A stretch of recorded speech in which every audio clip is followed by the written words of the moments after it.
Magandang araw po sa inyo, Sir Blair. At ganoon na rin po sa libo-libo niyong tagahanga at taga-subaybay sa inyong mga YouTube channel na The Voice Addict at mga kwento ni Apong Isaac.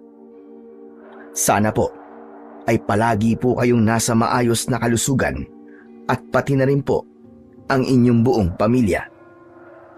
Sa mundong ating ginagalawan ay maraming hiwaga at misteryo na sadyang mahirap ho na ipaliwanag. Mga bagay na inaakala nating hindi totoo dahil tila imposible kung iisipin.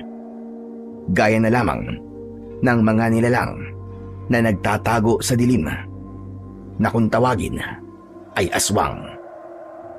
Sa aking naging karanasan, ang mga nilalang na yon ang naglabas ng nakatago kong tapang at sila ang sumubok kung hanggang saan ang kaya kong gawin para sa mga mahal ko sa buhay.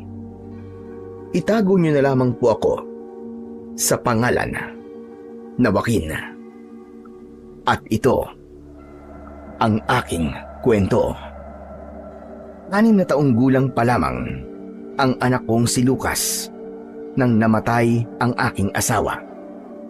Kinailangan kong iwanan ang anak ko sa aking nanay na si Nanay Abiang upang magtrabaho sa malayo at kumita ng pera. Natanggap ako bilang boy o kasambahay sa mayamang tao na si Maximo. Isa siyang negosyante na kahit 3 taon na akong nagtatrabaho sa kanya ay hindi ko pa rin alam kung ano ang kanyang negosyo. Hindi ko na yun inalam dahil ang importante ay malaki ang sinasahod ko sa kanya kumpara sa pagtatanim ko ng gulay sa aming probinsya.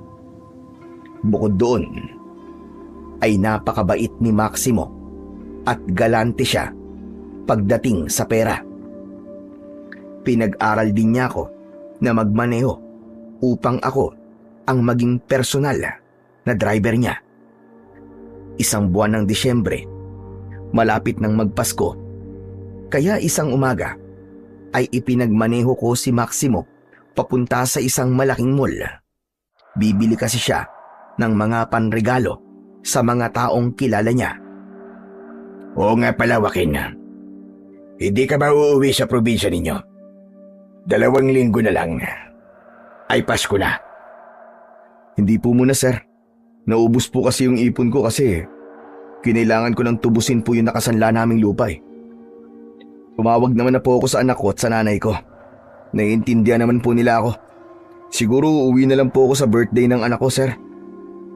Sigurado ako, naiintindihan ka nila. Pero malungkot sila dahil hindi ka nila makakasama sa Pasko. Ganito na lang, bibigyan kita ng pamasahe pa uwi sa inyo at pabalik dito. Dadagdagan ko na rin para may paghanda kayo.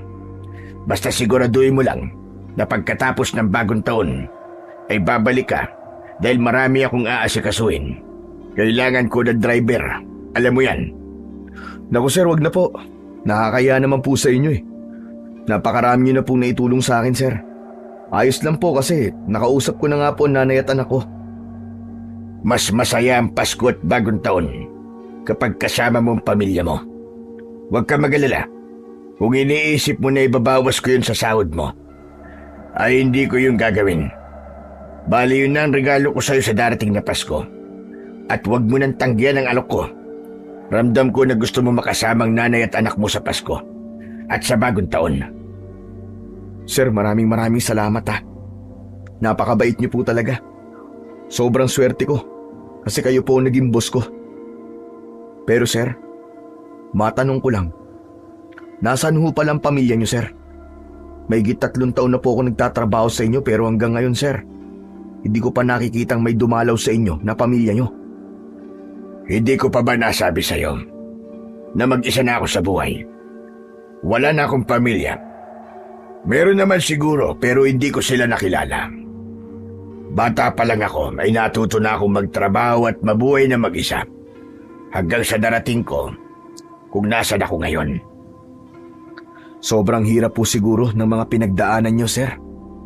Kaya po pinagpala kayo ng Diyos. Tignan nyo po ang buhay nyo ngayon, sir. Sobrang yaman nyo na at ang dami nyo pong pera. Lahat po ng gusto nyo ay nabibili nyo. Saka nakakapunta pa po kayo sa iba't ibang bansa. Nangako kasi ako sa sarili ko na hindi na ako babalik sa pagiging mahirap. Kaya ginagawa ko ang lahat para mas lalo ako yumaman. Parang imposible na pong maghirap po ulit kayo, sir. Kung ano man po ang negosyo nyo, ay napakaganda po ng takbo, sir. Sir, curious lang po ako, sir. Ano po ba negosyo nyo? Ang tagal ko na kasing nagtatrabaho sa inyo pero hanggang ngayon, di ko pa rin po alam kung ano bang klaseng negosyo na meron kayo. Bakit gusto mo pang malaman? Hindi ba ang importante ay napapasahod kita ng maayos?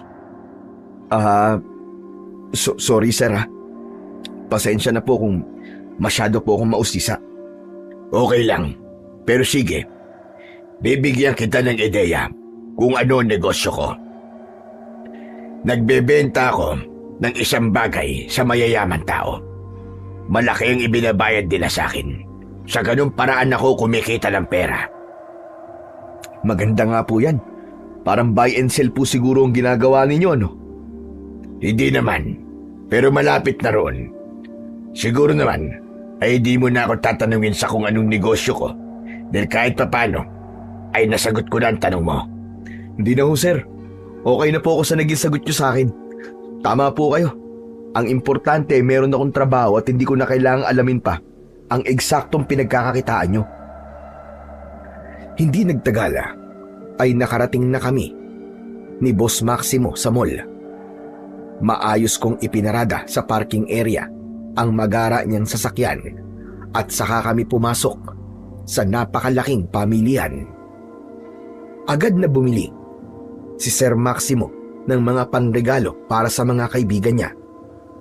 Maging ako ay ibinili niya ng bagong t-shirt. Tumanggi ako dahil talagang nakakahiya na pero naging mapilit siya. Oo nga pala, ibibili ko rin ng regalo ang anak at nanay mo. Naku sir, wag na ho, nakakahiya naman po. Malaking bagay na po para sa amin yung pagbibigay niyo sa akin ng pamasahe pauwi dun sa kanila. Regalo ko yun sa'yo. Ibang para sa kanila.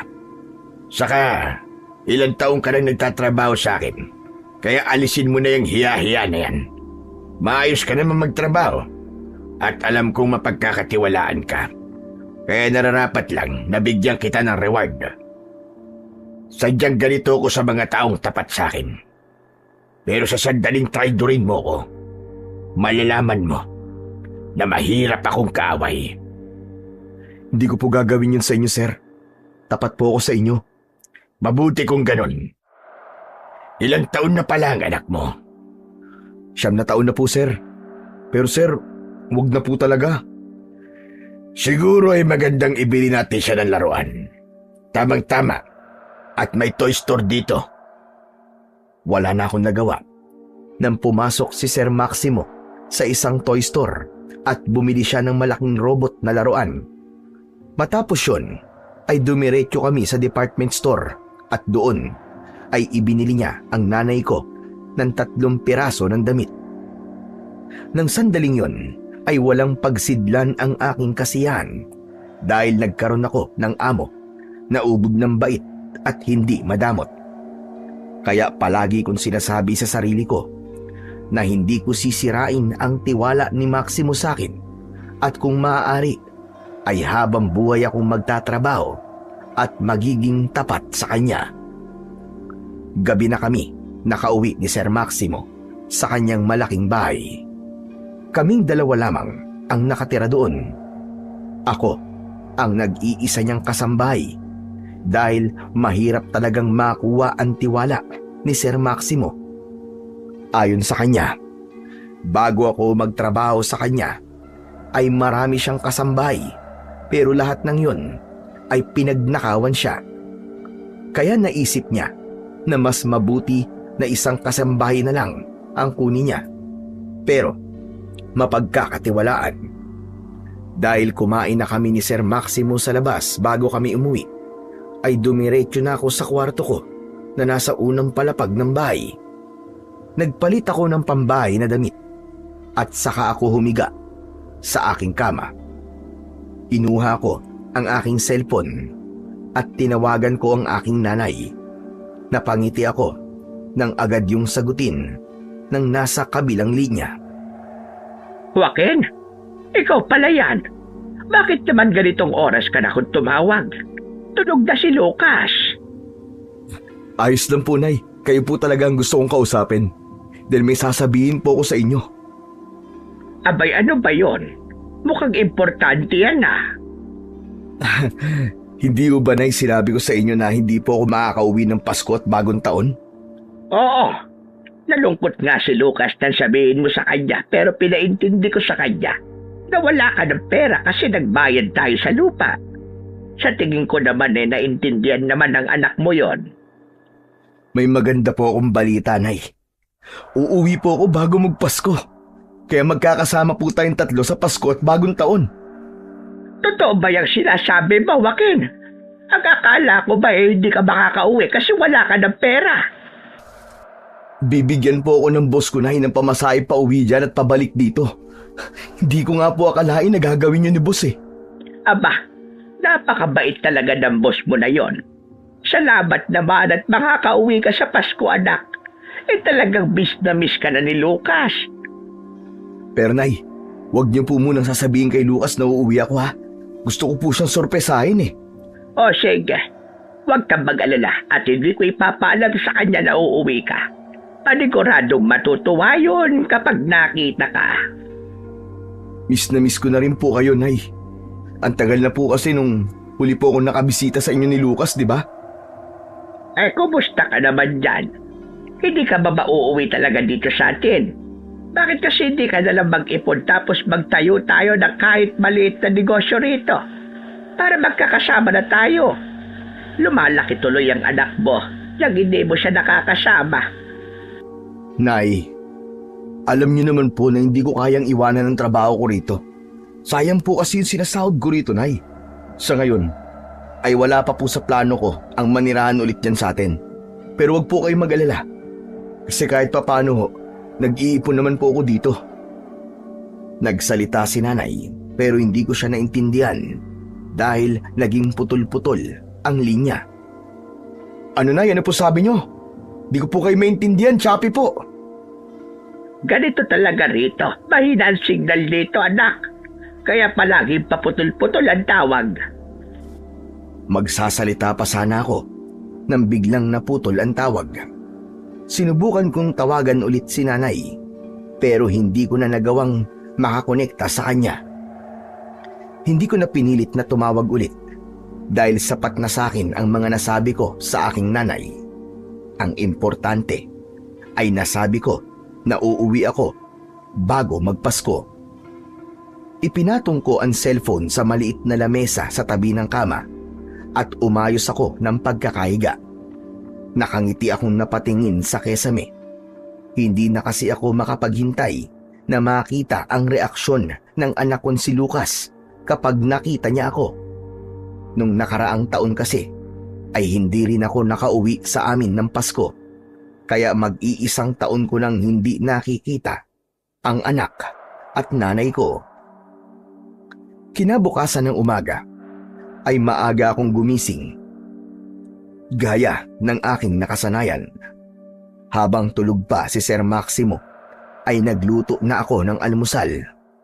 Gumawa na rin ako ng kape dahil pagkagising ni Sir Maximo ay kape kagad ang hinahanap niya. Pagsapit ng 7:00 ay bumaba na si Sir Maximo mula sa kwarto niya. Agad siyang uminom ng kape habang naghahain ako. Maya-maya pa ay magkasabay na kaming kumakain. Isa yon sa ikinatutuwa ko kay Sir Maximo. Hindi niya pinaparamdam sa akin na isa akong kasambahay. Pakiramdam ko ay parte ako ng kanyang pamilya dahil kahit sa pagkain ay isinasabay niya ako. Oo nga pala, Joaquin. May lakad ako ngayon. Ipag-drive mo ko ha. Malayo ang pupuntahan natin. Sige po, sir. Sir, saan po pala tayo pupunta? Sa Batangas. Gusto ko magpahinga ngayong araw. Magbabakasyon tayo sa isang private beach resort. Nakapag-book na ako kagabi. Kaya wala ng problema. Buti naman po, sir, at naisipan niyo po magbakasyon. Parang puro trabaho na lang po kasi ang ginagawa niyo nitong mga nakaraang buwan eh. Yan nga rin ang naisip ko. Sumasakit na ang ulo ko dahil puro negosyo na lamang ang nasa utak ko.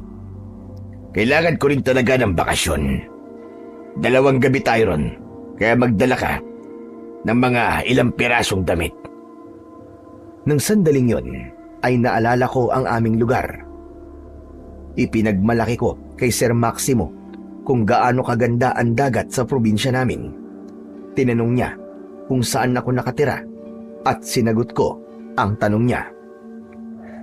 Mukhang maganda nga sa lugar niyo. Hayaan mo, kapag nagkaroon ako ng oras, ay uuwi tayo sa inyo. Gusto kong makilala ang anak at nanay mo. Ang totoo po niyan, sir eh. Gusto rin po kayong makilala ng nanay ko. Madalas ko po kasi kayong naikikwento sa kanya. Baka naman kung ano-anong kinikwento mo sa nanay mo tungkol sa akin. Baka hindi pa man kami nagkikita, ay sira na ang imahe ko sa kanya. Naku sir, hindi yo. Wala po akong masasabing masama tungkol sa inyo, sir. Kahit hindi pa nga po kayo nakikilala ni nanay eh, sobrang nababaitan na po siya sa inyo. Palagi ko po kasing kinikwento sa kanya yung mga naitutulong niyo po sa akin. Baka naman maging anghel na ang tingin sa akin ng nanay mo pag nagkataon. Natawa ko sa sinabing yon ni Sir Maximo. Kahit ang totoo, ay parang anghel na talaga ang tingin ko sa kanya sa dami ng mga naitulong niya sa akin at sa pamilya ko. Pagkatapos namin kumain, ay nag-empake na ako ng mga dadalhin ko sa bakasyon namin ni Sir Maximo. Makalipas ang ilang sandali, ay bumabiyahe na kami. Sa buong biyahe, ay tulog si Sir Maximo. Ginising ko na lang siya nang nakarating na kami sa private beach resort kung saan kami magbabakasyon. Nandito na pala tayo. Pasensya ka na. Tulog ako sa buong biyahe. Wala ka tuloy nakakwentuhan habang nagdadrive ka. Hindi kasi ako nakatulog kagabi. Ayos lang po, sir. Umaga naman po kaya kahit wala akong kausap ay okay lang, hindi pa rin po ako aantukin. Ang mabuti pa ay bumaba na tayo. Ikaw na ang bahala sa mga gamit natin. Naunang bumaba si Sir Maximo. Bumaba na rin ako at dinala ko ang mga gamit namin. Dinala ko ang bag ni Sir Maximo sa kwarto niya habang ang sa akin ay sa kwarto ko. Sinabi ni Sir Maximo na magpahinga muna ako at bahala na ako sa gusto kong gawin. Aniya ay mag-enjoy ako sa bakasyon namin na yon dahil dapat din akong magpahinga at mag-relax. Nang naayos ko na ang mga gamit ko, ay naglakad-lakad ako sa dalampasigan. Pagsapit ng tanghali, ay sabay kaming kumain ni Sir Maximo. Matapos yun, ay nagpunta kami sa pool area at nag-inom kami ng kaunti. Nang medyo tinamaan na ako ng alak, ay natulog na ako. Hindi ko alam kung gaano ako katagal na nakatulog, pero madilim na nang nagising ako sa magkakasunod na katok sa pinto ng kwartong tinutuluyan ko. Pagbukas ko sa pinto, ay bumungad sa akin si Sir Maximo. Bakit po, sir? May problema po ba? Kailangan na nating umalis ngayon. May problema sa negosyo ko at kailangan kong kausapin ang mga tauhan ko. Bilisan mo, Joaquin. Kunin mo na mga gamit mo at sumunod ka sa akin sa sasakyan. Hindi ko na nagawang makapagtanong dahil nagmamadaling umalis si Sir Maximo. Naramdaman ko na nagmamadali siya, kaya binilisan ko ang aking pagkilos. Hindi nagtagal, ay sumakay na ako sa kotse at doon ay sinabi ni Sir Maximo ang lugar kung saan kami pupunta. Aniya ay bilisan ko dahil kailangan makapunta kagad siya roon. Hindi na ako nagtanong at pinaandar ko na kagad ang sasakyan. Habang nasa biyahe kami, ay naramdaman ko na balisa si Sir Maximo. May katek siya sa cellphone at bakas sa mukha niya ang pagkabahala. Sir? Okay ka lang ba, sir? Mukha ba akong okay sa itsura ko? Pwede bang bilisan mo pa ang pagpapatakbo mo? Wala naman traffic. Ay, pasensya na po, sir. Medyo madilim po kasi itong dinadaanan natin eh. Baka pag binilisan ko pa ay makaksidente po tayo. Saka, sir, mabilis na po ang takbo natin. Wala akong pakialam. Basta bilisan mo. Sige po. May tubig po tayo dyan, sir.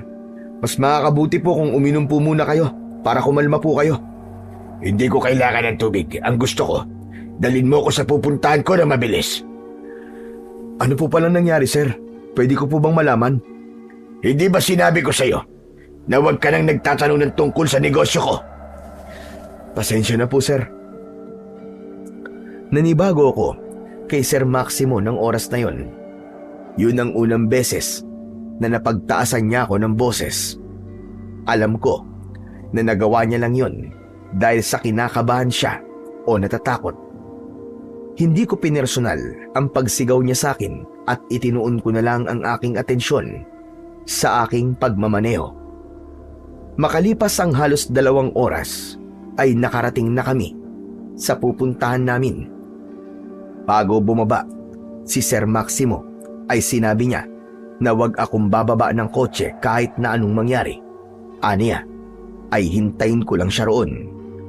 Pagkababa ni Sir Maximo ay nagmamadali siyang pumasok sa isang malaking warehouse sa hindi kalayuan. Doon na ako nagkaroon ng pagkakataon na tignan ang paligid. Isa yung tagong lugar at hindi na sementado ang dinaanan namin para makarating doon. Puno ng nagtataasang talayb ang kapaligiran. Ano bang klaseng lugar tong pinuntaan namin ni Sir? Parang tapunan ng bangkay na pinapatay ng mga sindikato, tulad doon napapanood ko sa pelikula. Nilibang ko ang sarili ko sa pamamagitan ng pakikinig ng kanta. Lumipas ang halos 1 oras, pero hindi pa rin bumabalik si Sir Maximo. Nagtaka na ako dahil masyado nang matagal na wala ang amo ko. Naisip ko na baka malaki talaga ang problema ng negosyo ni Sir Maximo para tumagal ng ganun ang pakikipag-usap niya sa mga tauhan niya. Napapitlag ako nang may narinig akong malakas na pag-angil na parang mula sa isang mabangis na hayop. Sa sobrang lakas nun ay narinig ko yun kahit nakasarado ang lahat ng bintana ng sasakyan.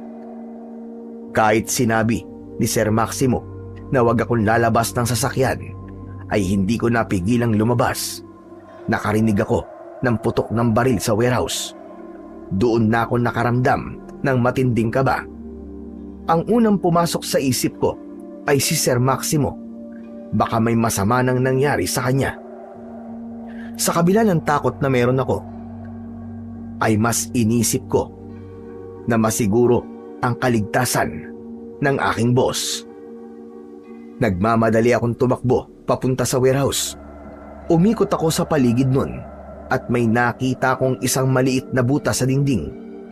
Sumilip ako roon at hindi ako makapaniwala sa nakita ko sa loob. Nakatayo si Sir Maximo sa harap ng isang nilalang na may malahalimaw na itsura. Nakakatakot ang anyo ng nilalang na yon at ng kalaunan ay napagtanto ko na isa yung aswang. May nakabulagtang lalaki sa paanan nila at may tama yun ng bala ng baril sa noo. Pinatay ko na ang nagpataka sa babaeng binili mo sa akin. Hindi ako pumapayag na mayroong palpak sa mga tauhan ko. Binigubo ko, Maximo. Kailangan kong makuha ngayong gabi ang babaeng binili ko sa'yo.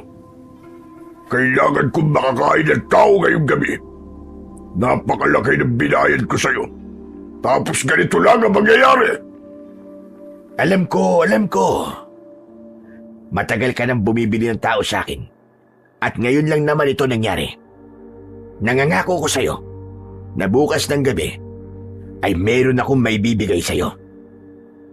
Hindi ka ba marunong umintindi? At sabi ko ngayon ko kailangan ng tao. Kapag wala ka na ibigay sa akin, lahat kayo rito ay papatayin ko. Wag naman, sandali lang. Teka, alam ko na. Meron akong kasama. Naroon siya sa sasakyan. Siya na lang ang ibibigay ko sa iyo ngayong gabi. Iharap mo siya sa akin. Ako magdedesisyon kung kukunin ko siya o hindi. Sandali lang. Pupuntahan ko siya ngayon din. Napaatras ako. Hindi ako makapaniwala sa mga nakita at narinig ko. Alam ko na ako ang tinutukoy ni Sir Maximo na ibibigay niya sa aswang. Doon ko napagtanto na ang negosyo ni Sir Maximo ay nagbebenta siya ng mga tao sa mga aswang. Kung paano siya kumukuha ng mga tao ay wala akong eksaktong ideya. Pero ang hinala ko ay nangingidnap sila ng kanyang mga tauhan. Anak ng putya, kailangan ko nang umalis dito. Ayokong ibenta ako ni Sir sa aswang. Nagmamadali akong tumakbo papunta sa kotse. Pero natigilan ako nang narinig ko ang pagtawag ni Sir Maximo sa pangalan ko. Nahihintakutan akong lumingon sa kanya. Sir, bakit po? Hindi ba sabi ko sa'yo ay doon ka lang sa sasakyan? Bakit hindi ka marunong sumunod sa napakasimpleng instruction? Pasensya na po, sir. Naisip ko po kasi na bumaba po muna ako ng sasakyan para maglakad-lakad. Amoy na amoy ko na nagsisinungaling ka. Mukhang narinig mo rin ang pinag-usapan namin sa loob. Baka nga hindi lang narinig eh. Baka nakita mo rin. Sir, parang awa mo na, sir. Huwag mo ko ibibenta sa aswang, sir. Ayoko pa pong mamatay, sir. May anak pa po ako, sir. Joaquin, napakalaki na ng utang na loob mo sa akin. Kung iisa-isain ko sa'yo ang mga ibinigay ko sa'yo, ay aabutin tayo rito ng umaga. Kaya wala kang karapatan na tumanggi sa gusto kong gawin sa'yo. Huwag kang mag-alala. Dahil ako na ang bahala sa anak mo at pati na sa nanay mo. Bibigyan ko sila ng malaking halagang pera na sasapat sa napakahabang panahon. Kung gusto mo, ay pagpapatayo ko pa sila ng isang bahay at negosyo para hindi ka na mag-alala. Pumayag ka lang sa gagawin ko sa'yo at nangangako ko na mangyayari ang lahat ng sinabi ko. Ikaw ang sasalba sa negosyo ko. Hindi ako pwedeng mapahiya sa aswang na yun dahil siya ang pinakamalaki kong kliyente. Ayoko, sir. Hindi ako pumapayag, sir. Hindi ko akalain na sa likod ng kabutihan na pinapakita niyo sa akin ay may nagtatago palang demonyo sa inyo. Paano mo naaatim, sir, na magbenta ng mga tao sa mga aswang? Joaquin, nakalimutan mo na ba sinabi ko sa'yo noon? Galing ako sa hirap at ayoko nang bumalik sa ganung buhay. Pero ang dahilan kaya ako ito ginagawa, dito ko yumayaman kaya wala na akong pakialam kung kailangan ko dumukot ng mga tao para ibenta sa mga aswang na ayok sa laman at dugo ng mga tao. Pumayag ka na, Joaquin. Isipin mo na lamang na ang gagawin mo ay paraan mo upang magkaroon ng magandang buhay ang anak at nanay mo. Kahit na anong ibigay mo sa akin, sir, hindi ako papayag sa gusto mo. Ayoko na magtrabaho sa'yo. Mabilis akong tumakbo papunta sa kotse. Pagkasakay ko, ay agad kong binuhay ang makina nun at mabilis yung pinaandar. 3 magkakasunod na putok ng baril ang narinig ko. Inabahan ako nang nagpagewang-gewang ang andar ko. Ang hinala ko ay tinamaan ng bala ng baril ang isa sa mga gulong ng kotse. Patuloy ako sa pagmamaneo hanggang sa tuluyan na akong nawalan ng kontrol. Biglang pumaling sa kaliwa ang kotse at dumiretso yun sa pagkahulog sa malalim na lawa. Malakas na humampas ang ulo ko sa manibela at naramdaman ko ang pag-agos ng dugo sa aking buong muka. Nataranta ko nang unti-unting lumubog ang kotse sa lawa na yon. Hindi ko na magawang buksan ang pinto. Hinugot ko sa upuan ang headrest at ginamit ko ang bakal nun para basagin ang salamin ng bintana ng kotse. Nang nabasag yon, ay lumabas na kagad ako at pinilit kong lumangoy. Pero dahil sa sugat sa aking noo, ay agad akong nanghina. Unti-unting nanlabo ang aking paningin hanggang sa tuluyan na akong nawalan ng malay. Inakala ko na yun na ang aking katapusan. Inisip ko na baka mamatay ako sa pagkalunod o hindi naman kaya ay matagpuan ni na Maximo ang katawan ko at tuluyan niya na akong ibenta sa mga aswang. Kaya laking gulat ko nang nagising ako sa loob ng isang luma at maliit na kubo. Nakahiga ako sa papag at may benda ang aking ulo. Aray! Ano to? Nasaan ako? Paano ako napunta rito? Kahit masakit ang buong katawan ko, ay pilit akong tumayo. Napahinto ako nang makita ko ang aking kaliwang braso at kamay. Nahindik ako dahil may nakatato sa braso ko na kobra habang sa kamay ko naman ay alakdan. Ano to? Bakit ako nagkaroon ng tato? Sino may gawa nito sa akin? Nagulat ako nang isang matandang lalaki na may seryosong muka ang pumasok sa kubo. May hawak siyang tungkod. Mahaba ang balbas at bigote niya at ganun din ang buhok niya na purong puti na. Napaatras ako dahil hindi ko siya kilala. Mabuti naman at gising ka na. Sino ka? Ikaw ba naglagay ng mga tattoo na to sa katawan ko? Nagugutom ka na ba? Tamang-tama. Dahil luto na ang sinaing. Pwede na tayong kumain. Teka, huwag mong iniiba ang usapan. Sagutin mo ang tanong ko. Sino ka at anong ginawa mo sa akin? Umupo ka na dyan sa pagkainan. Sasagutin ko ang lahat ng tanong mo habang kumakain tayo.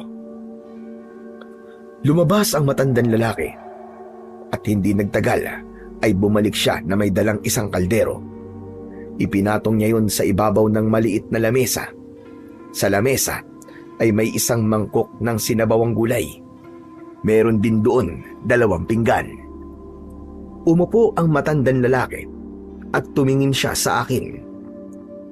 Tatayo ka na lang ba dyan o kakain ka rito? Gutom na ako, kaya mauubusan kita ng pagkain. Dahil matindi na ang gutom ko, ay lumapit na rin ako sa pagkainan. Agad akong umupo at sumandok ng kanin. Sunod-sunod ang naging subo ko hanggang sa nabulunan ako. Inabutan ako ng matandang lalaki ng isang baso ng tubig na inubos ko ang laman. Maraming salamat po. Ano pala ang pangalan mo? Para naman alam ko kung paano kita tatawagin. Joaquin po. Ako po si Joaquin. Ako naman si Habagat. Pero maaari mo kong tawaging Tatang Habagat dahil yan ang tawag ng mga nakakakilala sa akin. Kayo po bang nagligtas sa akin? Tama ka, ako nga. Nagkataon kasi na naglalakad ako noon nang nakita kong nahulog sa lawa ang kotseng minamaneho mo. Wala kang malay nang nakita kita. Kaya dinala kita rito sa bahay ko. Maraming salamat po, Tatang Habagat. Pero bakit niyo naman po ako nilagyan ng tato? Ayoko po ng ganito eh. Ang dumi sa balat. Sana man lang hinintay niyo akong magising at saka niyo ako tinanong kung gusto ko po magpatato. May dahilan kung bakit kita nilagyan ng mga yan. Pero gusto kong ipaunawa sa'yo na ang tatong yan ay hindi dumi sa balat. Ito ay uri ng sining. At minsan, yan din ang maaari mong magamit para labanan ang kasamaan. Teka, hindi ko po kayo naiintindihan eh. Paano ko naman po magagamit ang tato sa pakikipaglaban? Malalaman mo rin kapag alam kong handa ka na. Pero ano bang nangyari? Habang inilalayo kasi kita sa lawa, ay may mga lalaking naghanap sa'yo. Mabuti na nga lang at nagawa kitang itago. Pakiramdam ko kasi ay masasama silang mga tao at hindi magandang gagawin nila sa iyo. Tama po kayo, Tatang. Pero hindi ko po alam kung maniniwala po kayo sa nangyari sa akin eh. Kahit po kasi ako ay hindi pa rin makapaniwala sa naranasan ko. Bakit hindi mo subukang ikwento? Malay mo naman at maniwala ako. Huwag kang mag-alala. Dahil hindi ako mapanghusgang tao. Kung para sa iyo ay katotohanan na sasabihin mo, iisipin ko na lang na totoo yun. Huminga muna ako ng malalim at nag-ipon ako ng lakas ng loob bago ko inilahad kay Tatang Habagat ang lahat ng nangyari sa akin. Sinimulan ko sa pagkakatuklas ko ng totoong negosyo ni Sir Maximo hanggang sa pagtatangka ni Sir Maximo. Naialay ako sa kanyang kliyenteng aswang. Pagkatapos kong magkwento, ay nanginig ang buong katawan ko dahil sa labis na takot. Napansin ko rin na diretsong nakatingin si Tatang Habagat sa akin at walang ekspresyon ang kanyang muka. Bakit po ang tahimik niyo, Tatang? Hindi po ba kayo naniniwala sa mga sinabi ko sa inyo? Sa bagay, naiintindihan ko naman po kayo. Doon pa lang po sa sinabi ko na totoong aswang ay talagang mahirap na pong paniwalaan yun. Pasensya ka na. Iniisip ko lang kasi na napakahirap pala ng pinagdaanan mo. Kung di ka nakatakas, malamang ay ginawa ka ng pagkain ng aswang na yon. Ang ibig niyo po ba sabihin naniniwala po kayo sa akin? Naniniwala po kayo sa kwento ko? Oo naman. At naniniwala rin ako sa mga aswang. Alam ko na nabubuhay sila na kasama natin. Hindi nga lang natin sila napapansin kasi magaling silang magtago. Magaling magbalat kayo. May ilan na nabubuhay na parang normal na mga tao. At meron ding gaya ng sinabi mo na tila naging moderno na ang pamumuhay. Hindi na sila lumalabas sa gabi para maghanap ng biktima. Meron na nagdadala nun sa kanila at ang kailangan na lang nilang gawin ay ang magbayad. Bakit ang bilis niyo po maniwala sa akin, Tatang? Nakakita na po ba kayo ng aswang? Hindi lang nakakita, kundi nakikipaglaban din ako sa kanila nung malakas pa ako. Kung di mo na itatanong, ay isa kong antingero at manunugis nung araw, nung ako'y bata pa. Alam ko po kung anong antingero, pero yung manunugis, di ko po alam yun eh. Sa probinsyang pinanggalingan ko, manunugis ang tawag sa isang tao na may kaalaman sa kakayahan na makipaglaban at pumatay ng mga aswang. Siya ay nagsanay para sa ganung gawain. Kaya po pala parang ang dami niyo pong alam tungkol sa aswang, ano? Pero Tatang, pwede ko na po bang malaman kung bakit niyo po ako nilagyan ng tato? Hindi mo ba talaga kayang maghintay? Sasabihin ko rin sa iyo ang dahilan. Basta't maghintay ka lang. Masyado naman po kayong pasuspense eh. Pero hindi ko pa rin gusto tong ginawa niyo, Tatang, ha? Mali po na naglalagay po kayo ng tato sa isang tao nang hindi nagpapaalam sa kanya. Pagkatapos ko marinig ang kwento mo, sigurado ako na darating ang panahon na magpapasalamat ka sa akin dahil nilagyan kita ng mga tattoo na yan sa katawan mo.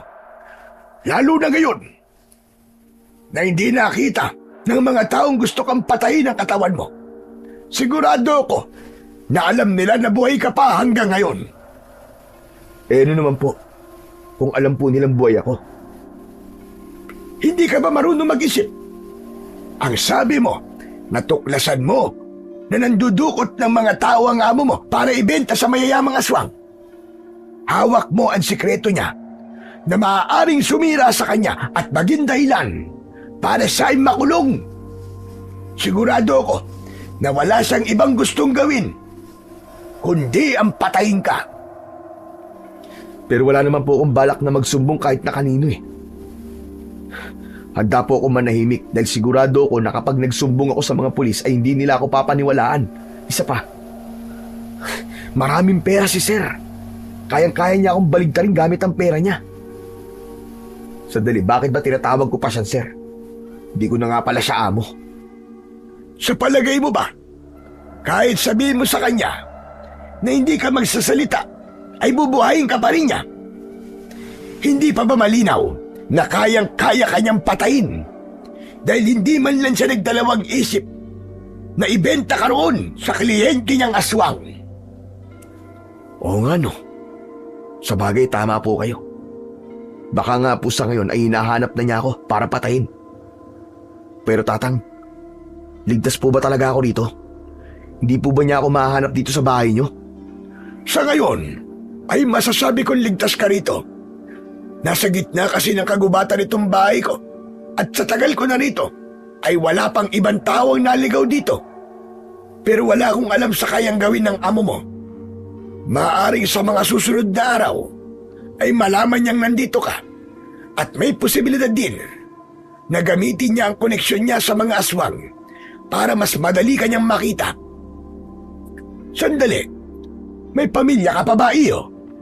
Meron po. May isa po akong anak at kasama po niya ang nanay ko. Nandun po sila sa probinsya namin. Alam ba ng amo mo kung saan sila nakatira? Sasabihin ko sana kay Tatang Habagat na hindi alam ni Sir Maximo kung saan nakatira ang nanay at anak ko. Pero bigla kong naalala na sinabi ko pala yon kay Sir Maximo kung saan kami nakatira. Hindi man eksakto, pero nasabi ko kung saan bayan sa probinsya kung saan naninirahan ang nanay at anak ko. Oh, bakit bigla kang tumahimik? Alam po ni Sir Maximo kung saan lugar nakatira ang pamilya ko. Hindi po kaya saktan niya ang nanay at anak ko? O kaya gamitin sila ni Sir Maximo para magpakita ko? May posibilidad na mangyari ang mga yan. Diyos ko, kailangan ko pupunta ng anak at nanay ko. Kailangan ko po silang protektahan mula kay Sir Maximo. Hindi kita pipigilan na gawin yan. Pero sa palagay mo ba, ay kaya mo silang protektahan sa kalagayan mo ngayon? Lalo na, at may posibilidad na hindi lang ang Maximo na yon ang makakaharap mo, kundi ang mga aswang na pwede niyang utusan para gawan kayo ng hindi maganda. Tatang, di ba ang sabi niyo ay nakikipaglaban kayo noon sa mga aswang? Oo, tama ka.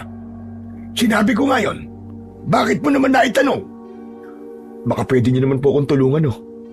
Ang ibig mo ba sabihin gusto mong makipaglaban ako sa mga aswang? Opo, ganun na nga po. Alam mo, Joaquin, kung nung bata-bata pa ako, ay sinabi mo yan sa akin, ay walang pagdadalawang isip na papayag ako. Pero iba na ngayon. Matanda na ako, nakikita mo naman. Mahina ng katawan ko. Hindi na ako kasing lakas ng dati. Pasensya na, pero hindi ko gagawin ang gusto mo. Pero meron akong iaalok sa iyo. Kung gusto mo, ay sasanayin kita na makipaglaban sa mga aswang. At hindi lang sa aswang, pwede mo magamit ang matututunan mo sa akin, kundi pati na rin sa mga taong nais manakit sa iyo at sa mga mahal mo sa buhay. Pero Tatang Habagat, bakit po ako? Sino bang may malaking problema ngayon? Hindi ba't ikaw?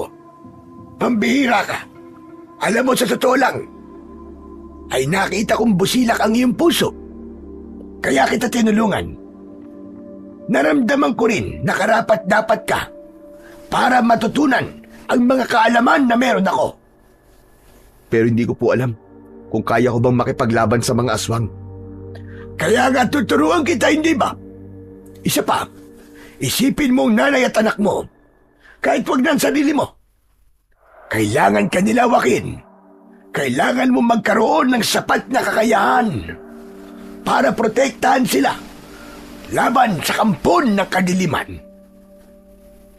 Nahulog ako sa malalim na pag-iisip sa sinabi ni Tatang Habagat. Sa huli ay napagtanto ko na tama siya.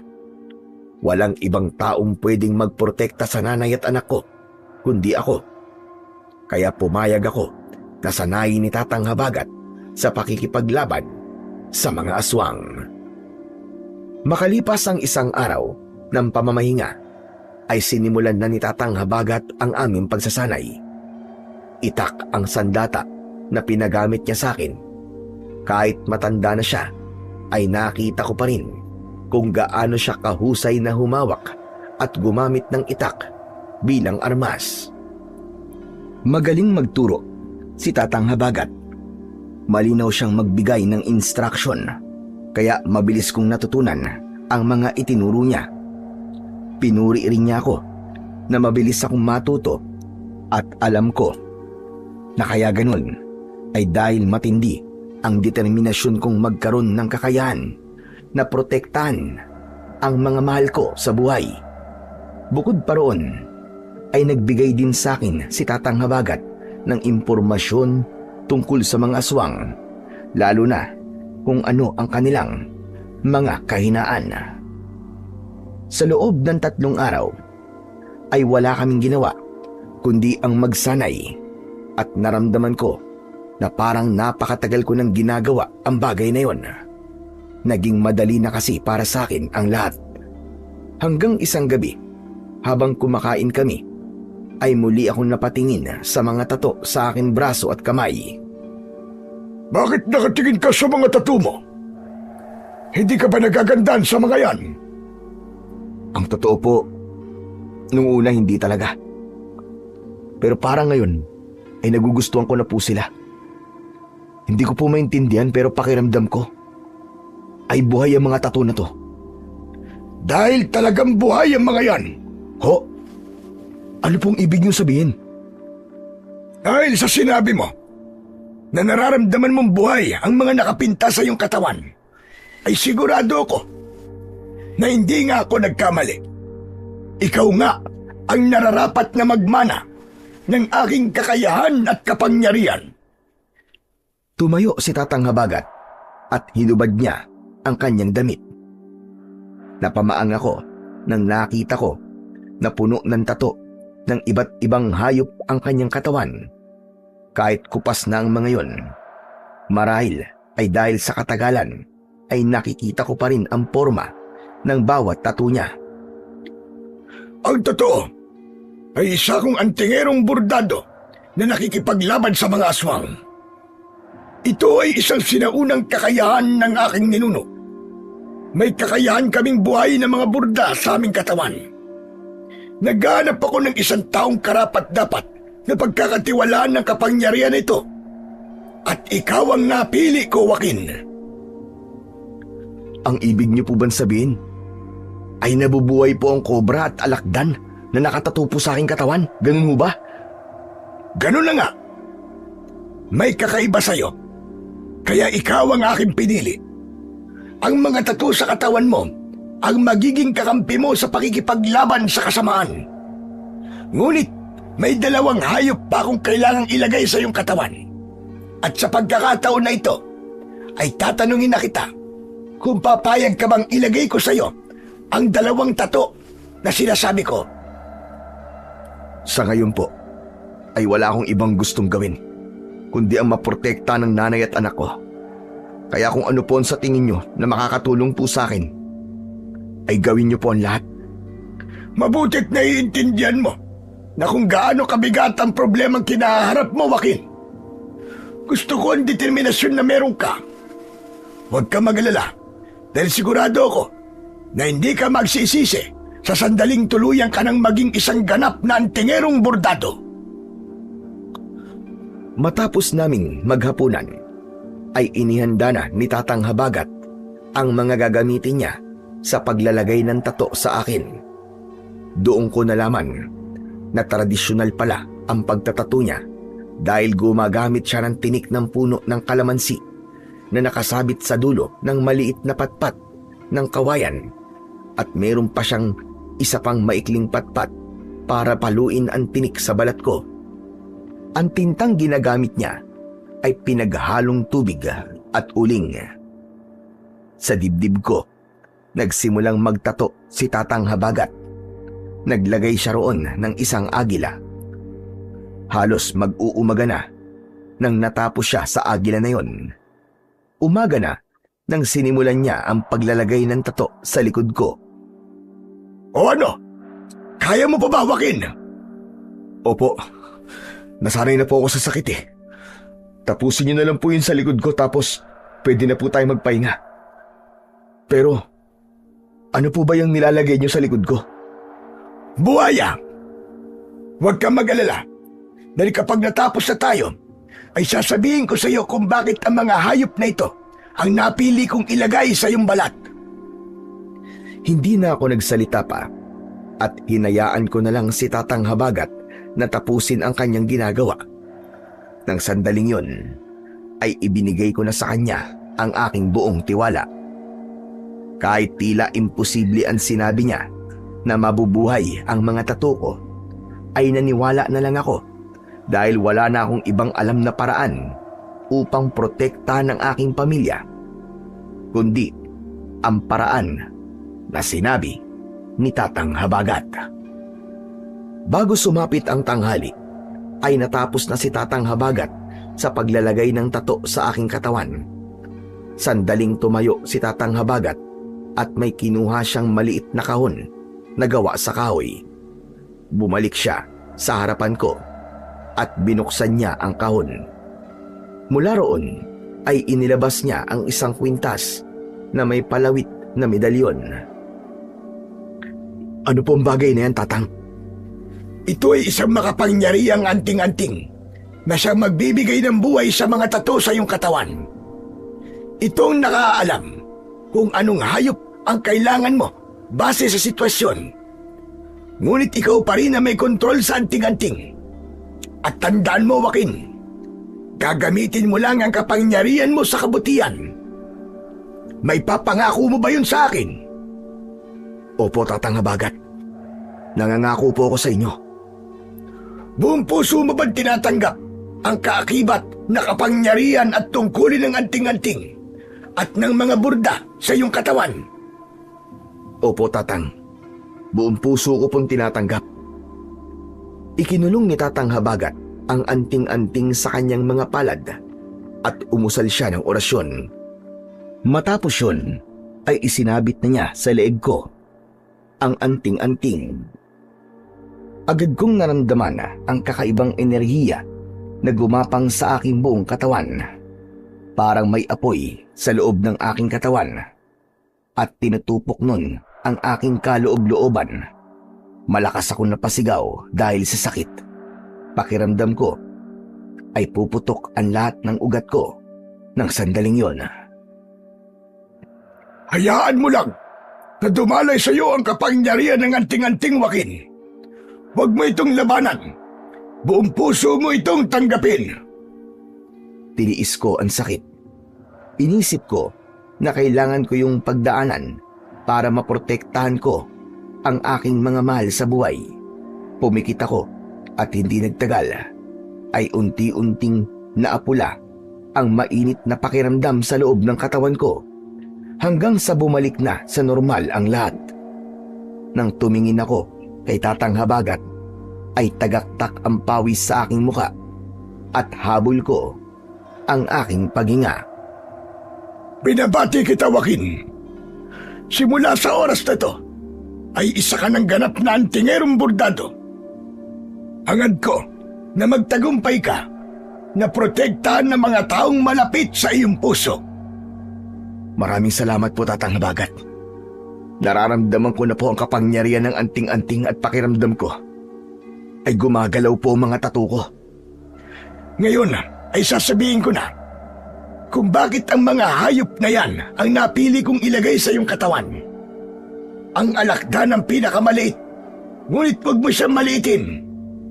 Hinahayaan niyang lumapit sa kanya ang kalaban at eksakto siya kung umatake. Habang ang kobra naman ay mabilis pero makamandag. Alam niya kung kailan siya atake at aatras. Marunong siyang bumasa ng lakas ng kalaban. Ang agila naman ay may malinaw na isip at matalas na paningin. Kaya niyang makita ang hindi nakikita ng normal na mata. At ang panghuli, ang pinakamalakas sa lahat, ang buhaya. May ngipin siya na kayang sirain at wasakin ng kahit na anong bagay. Matigas ang kanyang balat at hindi siya tinatabla ng kahit na anong sandata. At huwag mong kakalimutan na sa kabila ng kanilang pambihirang katangian, ay ikaw pa rin ang mas mataas sa kanila. Ikaw ang dapat na mag-control sa kanila at hindi sila ang kokontrol sa iyo. Ngayon naiintindihan ko na po kung bakit ang 4 na hayop na to ang inilagay niyo sa aking katawan. Pero paano ko po sila magagawang buhayin? Ikaw na ang kinikilala nilang Panginoon, kaya magagawa mo silang pasunurin sa lahat ng gusto mo, gamit lamang ang iyong isip. Maraming salamat po, Tatang Habagat. Ngayon ay alam ko nang handa na po akong protektahan ang aking pamilya. Ngumiti si Tatang Habagat at tinapik niya ako sa balikat. Tinignan ko ang mga tato sa aking katawan at hanggang sa sandaling yon ay hindi pa rin ako makapaniwala na isa na akong ganap na antingerong bordado. Kinabukasan ng umaga ay sinabi sa akin ni Tatang Habagat na maaari na akong magtungo sa aking pamilya. Sinabi rin niya na handa na ako kung sakaling may mga aswang akong makakarap. Nagulat ako nang iabot niya sa akin ang aking clutch bag na sa pagkakatanda ko ay naiwan ko noon sa kotse. Teka, Tatang Habagat, paano po napunta sa inyo to? Bumalik kasi agad ako sa lawa nung natagpuan kita roon at naisip ko na baka meron kang importanteng gamit sa kotse. Nakuha ko yan doon.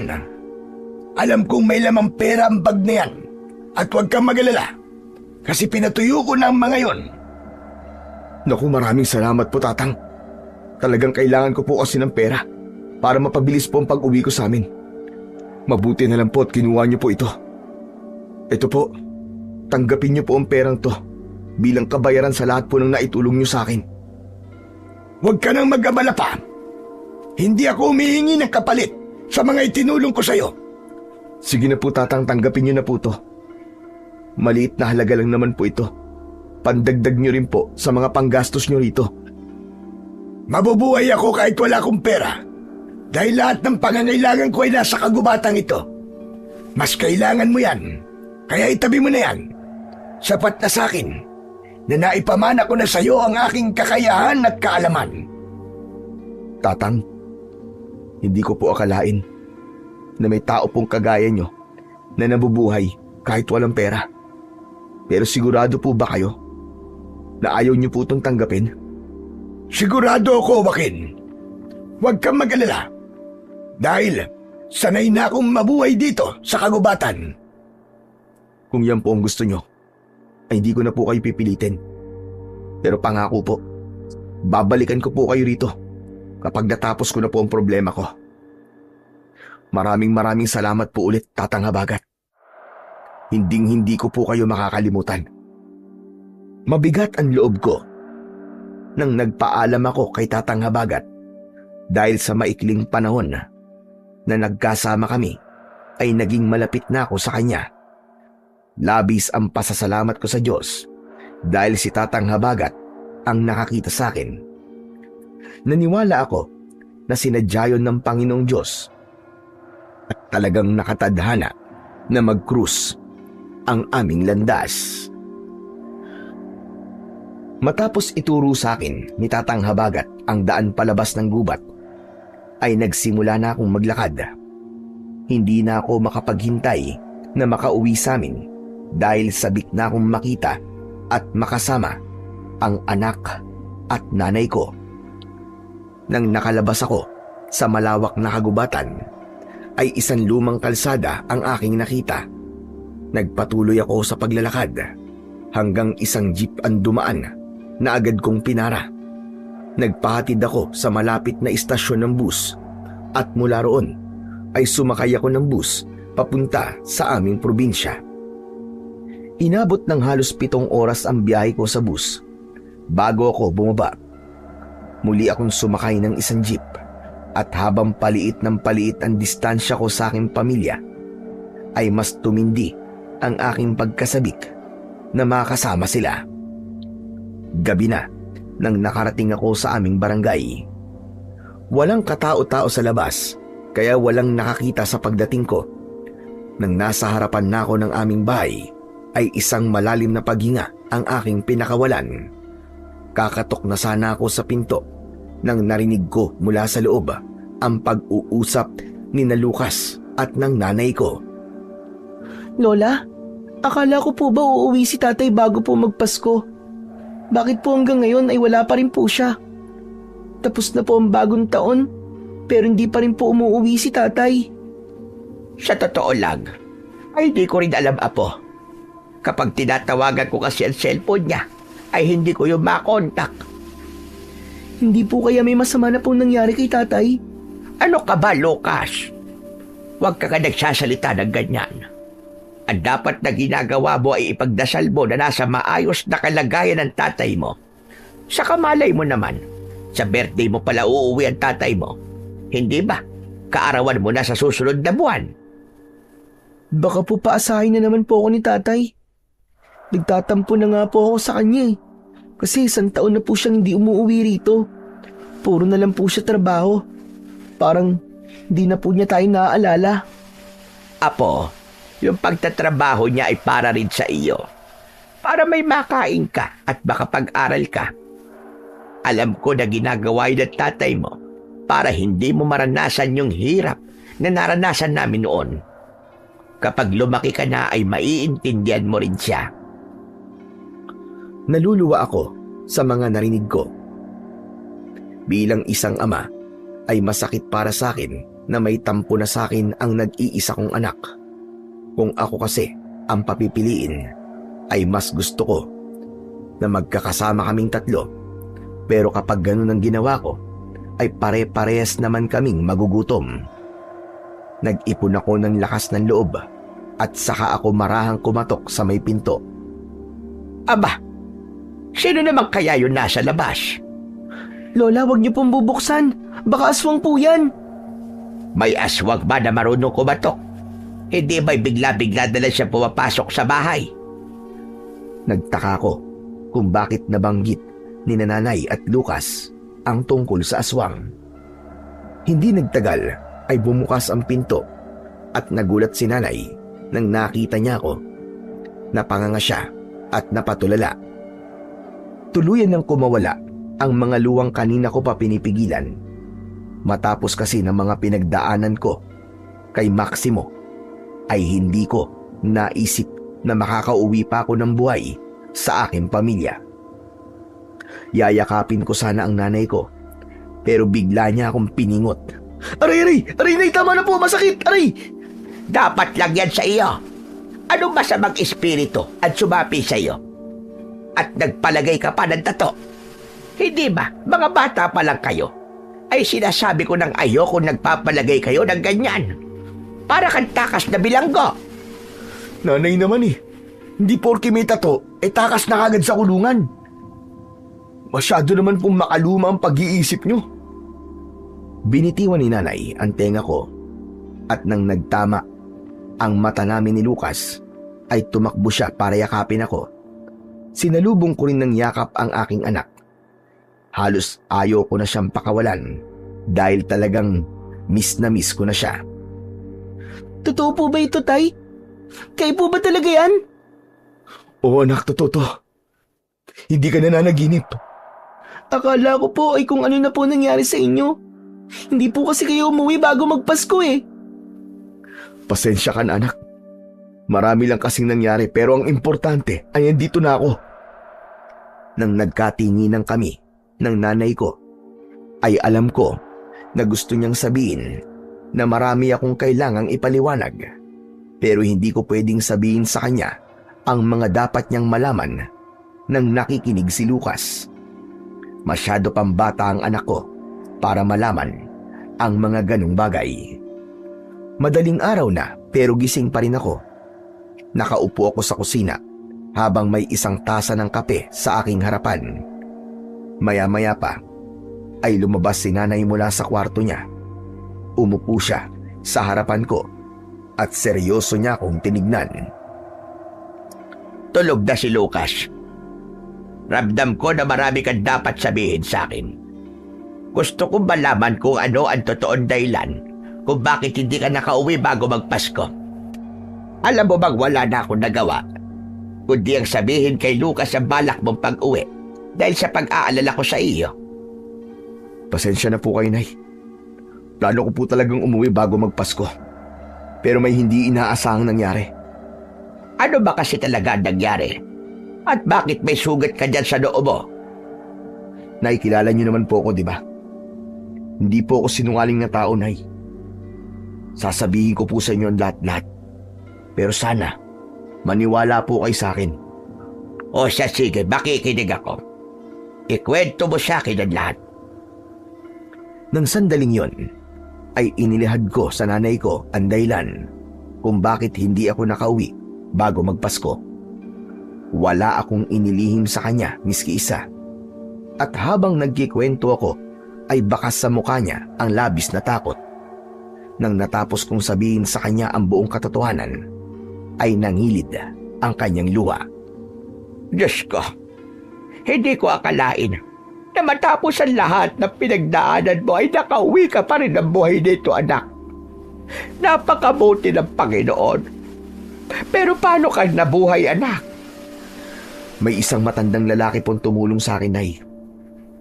Sa kanya po ako tumuloy ng ilang araw at nang nakabawi na po ako ng lakas, ay saka ako umuwi rito.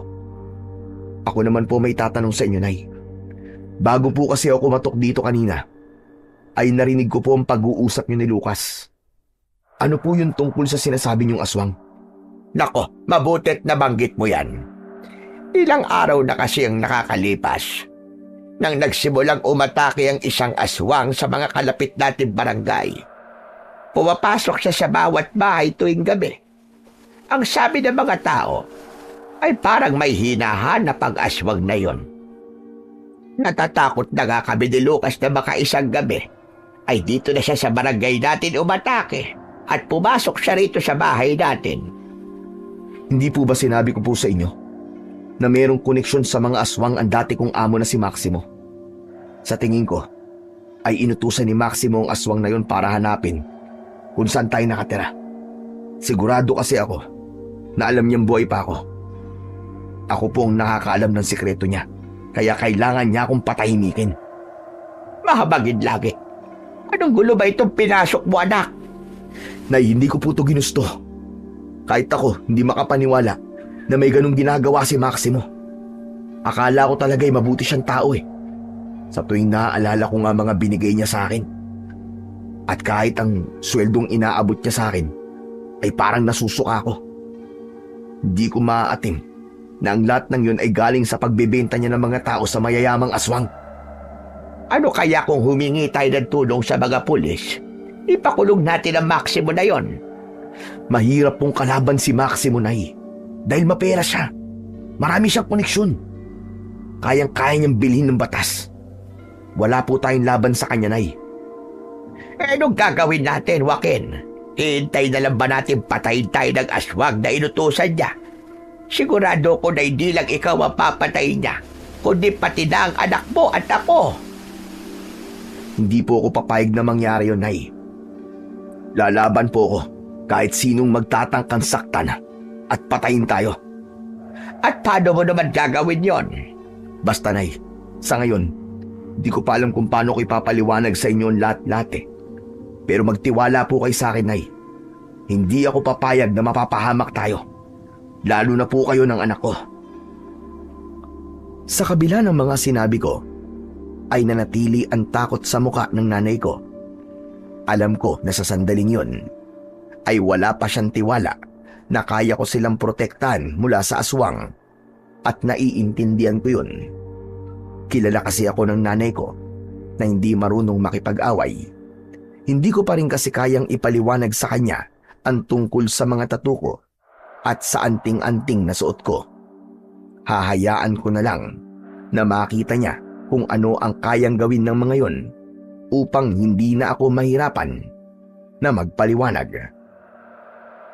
Sa 2 nakalipas na araw, simula nang bumalik ako sa bahay namin, ay masasabi kong masaya ako dahil muli kong nakasama ang anak at nanay ko. Pero sa tuwing sumasapit ang gabi, ay doon na ako binabalot ng matinding pangamba. Halos hindi ako makatulog sa pagbabantay. Gusto ko kasing makasigurado na handa ako kung sakaling umatake ang aswang sa bahay namin. Isang hapon, habang nakaupo ako sa labas ng aming bahay, ay dumating si nanay na may dalang bayong.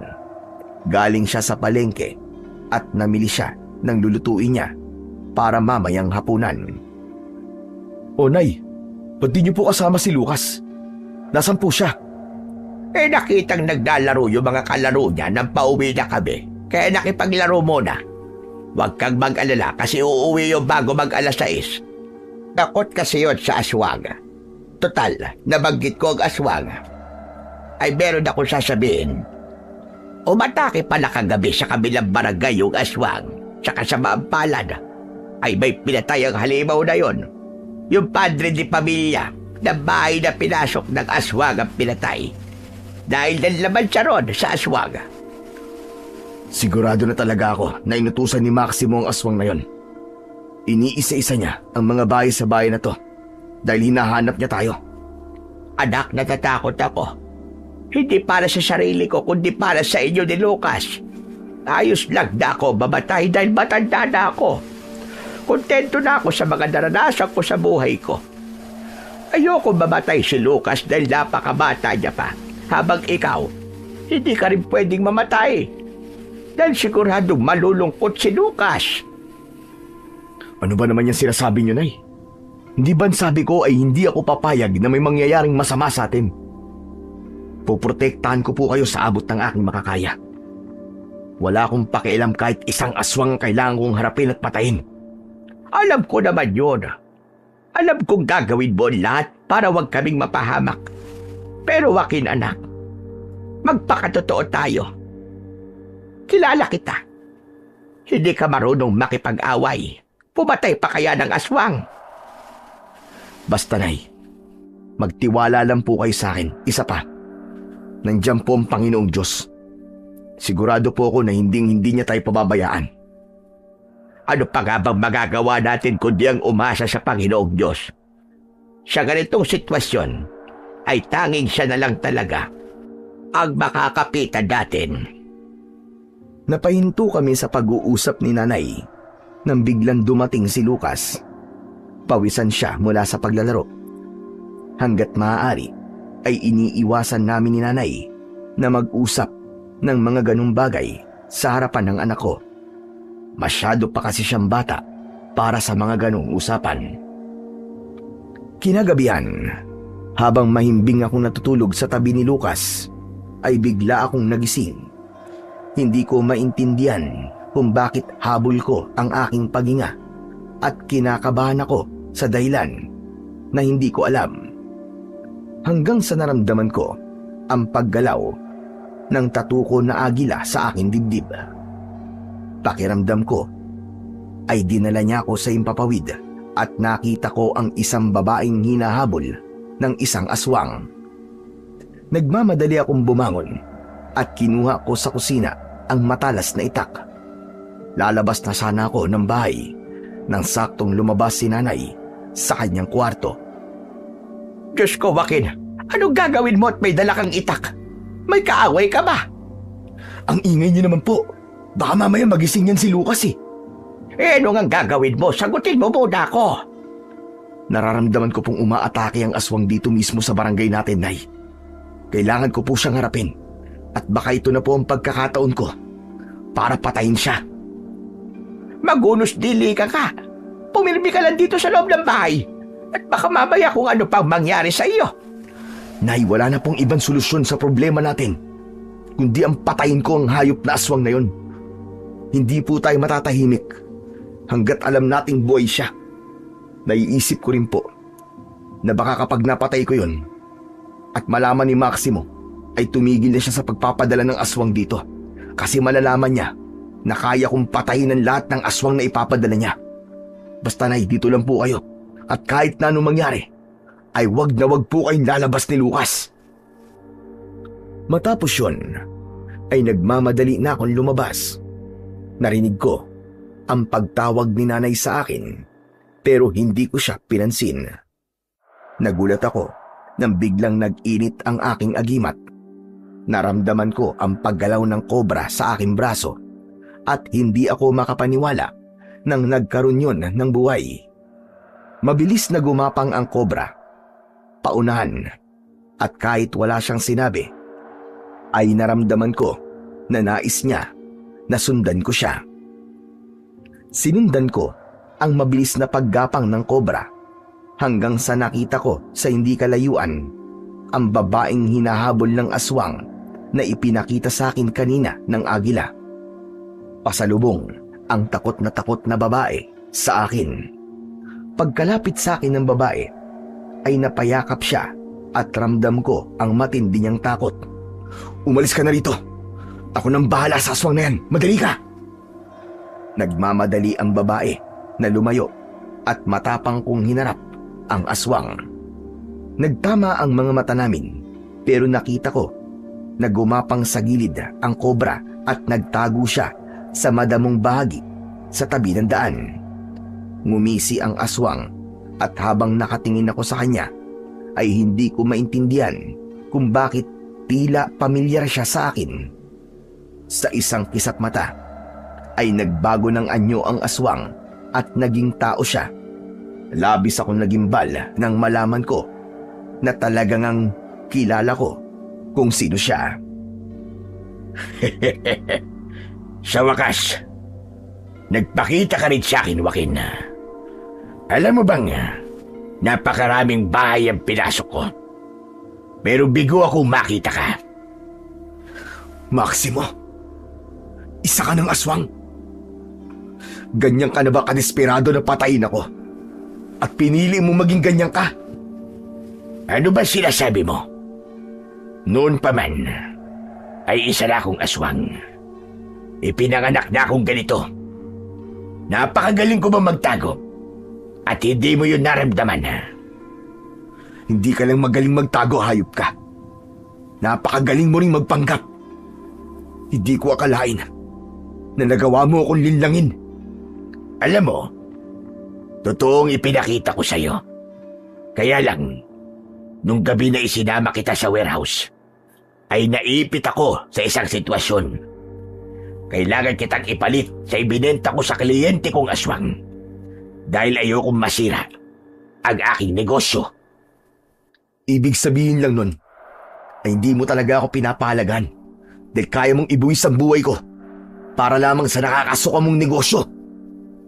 At bakit naman kita papahalagan? Isa ka lang alipin na binabayaran ko. Kayang-kaya kitang palitan na naman sandali. At kayang-kaya rin kitang patayin dahil hawak mo ang aking sikreto. Siguro naman ay wala ka pang pinagsasabihan nun.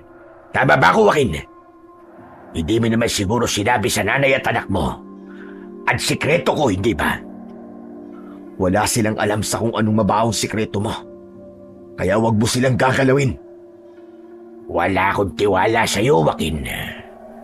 Naaamoy ko na nagsisinungaling ka. Kapag napatay na kita, ay sila naman ang isusunod ko para mag-reunion na kayo sa kabilang buhay. Wag mo silang idadamay, hayop ka. Dadaan ka muna sa ibabaw ng bangkay ko bago mo sila makanti. Nang sumugod ako kay Maximo, ay agad siyang bumalik sa pagiging aswang. Kasabay nun ay ang pagkabuhay ng agila sa aking dibdib. Lumipad yun at nagpaikot-ikot sa ere. Habang ang kobra naman ay mabilis na gumapang papunta sa aswang. Bumakas ang labis na gulat sa mukha ng aswang nang nakita niyang nabuhay ang tato sa aking katawan.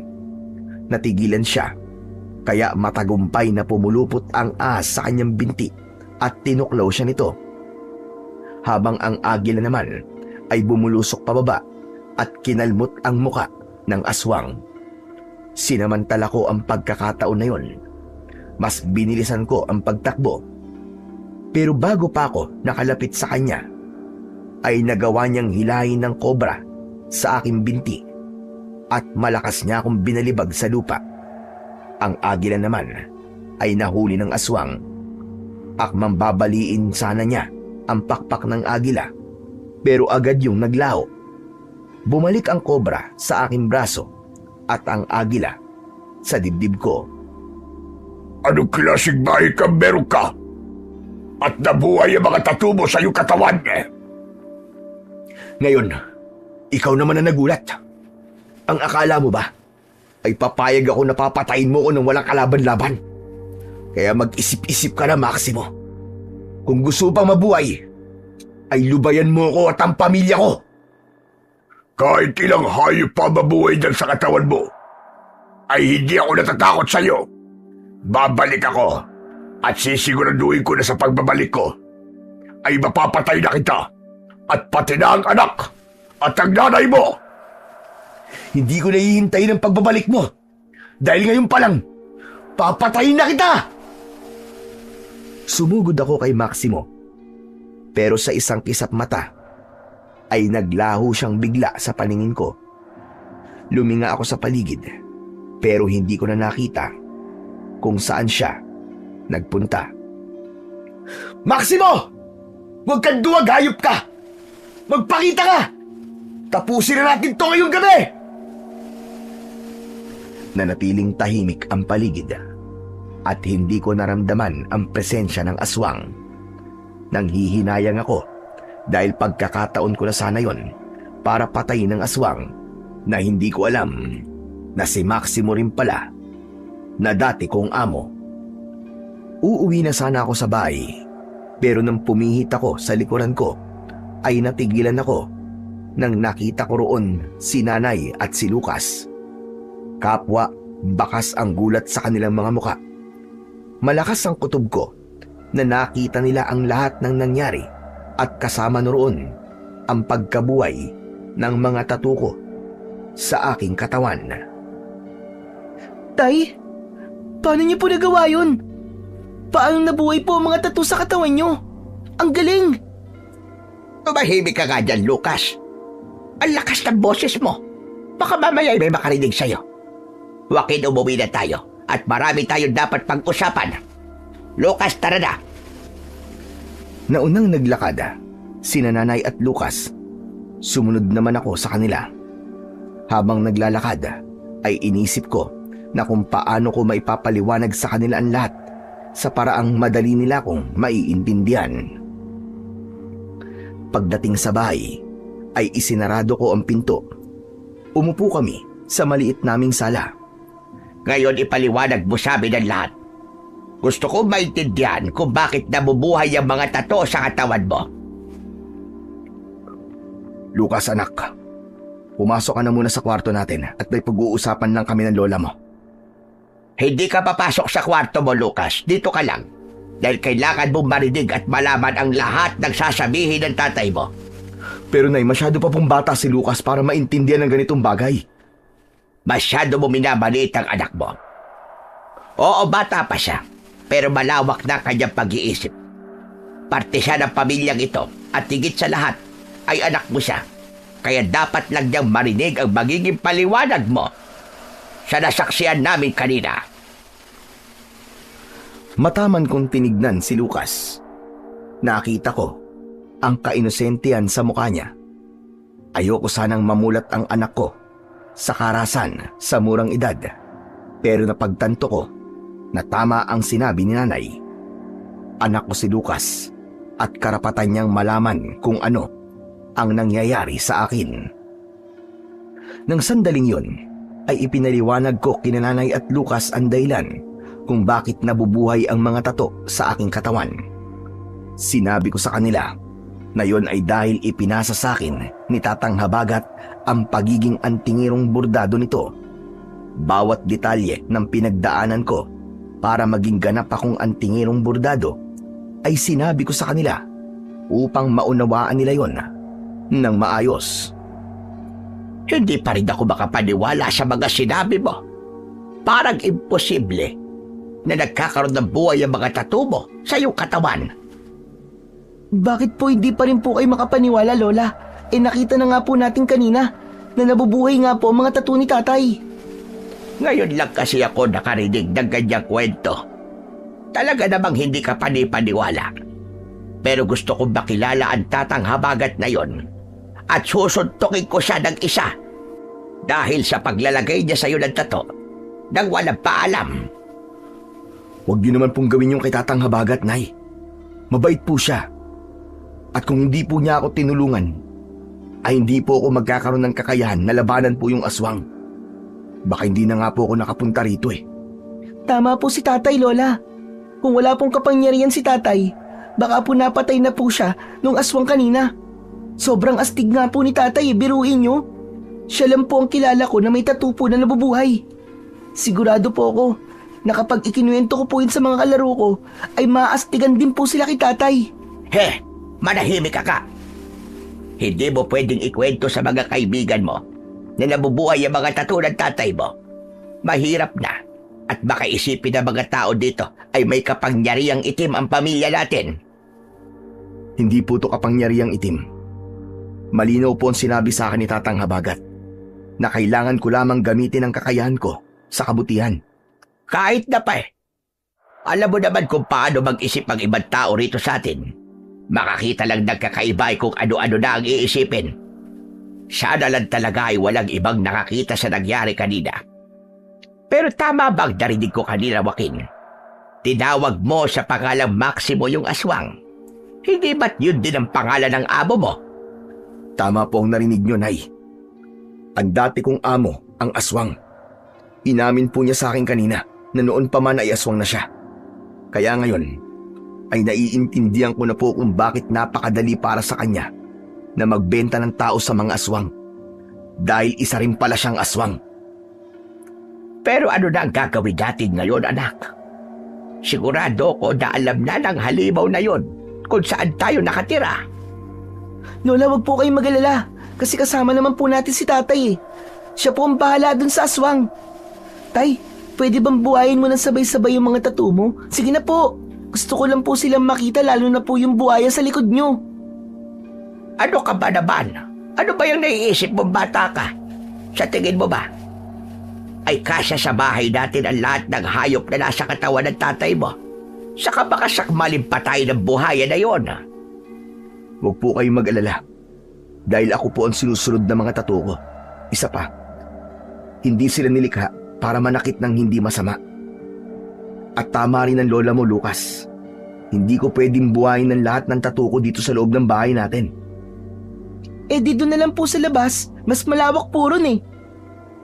Hindi rin pwede. Dahil hindi ko maaaring buhayin sila kapag hindi kinakailangan. Hindi sila mga laruan, anak. Ay, sayang naman po. Pero tay, sa susunod po na dumating yung aswang, buhayin niyo po yung buhaya. Hindi pa kasi ako nakakakita ng totoong buhaya eh. Tama na nga yung buha-buhaya na yan. Ang mabuti pa ay matulog na tayo. Masyado nang maraming nangyari sa gabing ito.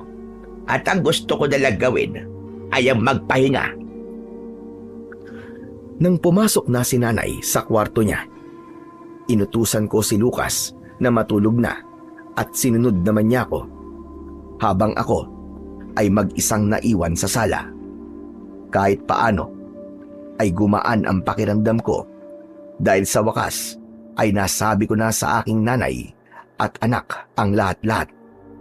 Wala na akong kahit na ano na itatago sa kanila.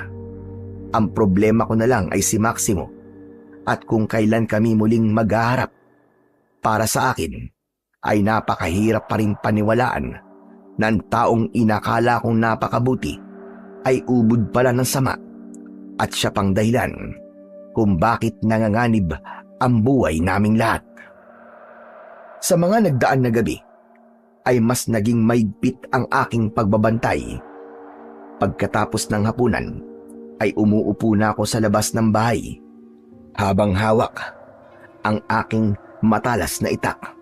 Sigurado ko na anumang sandali ay darating doon si Maximo kaya kailangan kong maging handa.